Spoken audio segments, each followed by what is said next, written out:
ഷാഫിഈ മദ്ഹബിലെ ഷാഫിഈ ഫുഖഹാക്കളിൽ അറിയപ്പെട്ട ആളായിരുന്നു ഇമാം ഹുമൈദി റഹ്മത്തുള്ളാഹി അലൈഹി. അപ്പൊ അദ്ദേഹത്തെ സംബന്ധിച്ചിടത്തോളം ഇനി എതിരഭിപ്രായമില്ല. അദ്ദേഹം സ്വീകാര്യനാണ്, അദ്ദേഹം ഇമാമാണ്, അദ്ദേഹം സിഖത്തുള്ള ആളാണ് എന്ന കാര്യത്തിൽ ഒരു തർക്കത്തിനും ഇനി വകയില്ല. ഇനി ചില സന്ദർഭങ്ങളിൽ ഹുമൈദി എന്ന് പറയുന്ന റാവി ഇപ്പൊ മഷൂറായ റാവിയാണ്, ചിലപ്പോൾ മഷൂർ ആകാത്ത ആളുണ്ടാവും. അപ്പൊ അയാൾ പിന്നെ പേര് കൊണ്ട് അറിയപ്പെട്ട ആളായിരിക്കും, പക്ഷെ അയാൾ വേറെ ആളുകൾ റിവായത്ത് ചെയ്തിട്ടുണ്ടാവില്ല. ജഹാലത്തുൽ ഐൻ ഉണ്ടാകാം, ജഹാലത്തുൽ ഹാൽ ഉണ്ടാകും. അപ്പൊ അതൊക്കെ പരിശോധിക്കണം.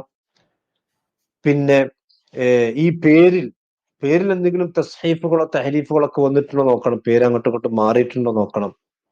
ഹമീദാണോ ഹുമൈദാണോ? ഹമീദ് എന്ന് പേരുണ്ടാവും, ഹുമൈദ് എന്ന് പേരുണ്ടാവും.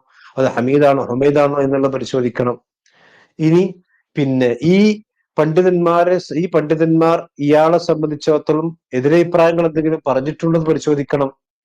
ഇങ്ങനെ ഇദ്ദേഹത്തെ സംബന്ധിച്ച് വല്ല ബിദ്അത്തിന്റെ കക്ഷികളിലേക്ക് ചേർത്തപ്പെട്ടുകൊണ്ട് പണ്ഡിതന്മാർ പറഞ്ഞിട്ടുണ്ടെന്ന് പരിശോധിക്കണം.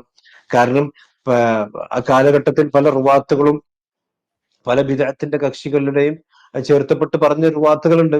അപ്പൊ അവർ ഏത് ബിദ്അത്തിലേക്കാണ് ചേർത്തപ്പെട്ടിട്ടുള്ളത് എന്നുള്ളത് പരിശോധിക്കണം. അപ്പൊ ഇത് പരിശോധിക്കുമ്പോൾ ഒരാളുടെ സത്യസന്ധതയാണ് അവർ പരിശോധിക്കുന്നത്. ഹുമൈദി എന്ന് പറയുന്ന മനുഷ്യന്റെ സത്യസന്ധതയാണ് അയാളെ സംബന്ധിച്ചിടത്തോളം പരിശോധിക്കുന്നത്. അപ്പൊ അത് ഇസ്ലാമിന്റെ ഗീബത്താണെന്ന് ചോദിച്ചാൽ ഗീബത്തല്ല. അതാണ് ജർഹ് വ തഅദീൽ എന്ന് പറഞ്ഞത്. അത് വളരെ വലിയൊരു വൈജ്ഞാനിക ശാഖയാണ്. അത്രയും വലിയ വൈജ്ഞാനിക ശാഖ, ജർഹ് വ തഅദീലിന്റെ വൈജ്ഞാനിക ശാഖ മുസ്ലിമീങ്ങൾക്ക് മാത്രമേ നിലവിലുള്ളൂ.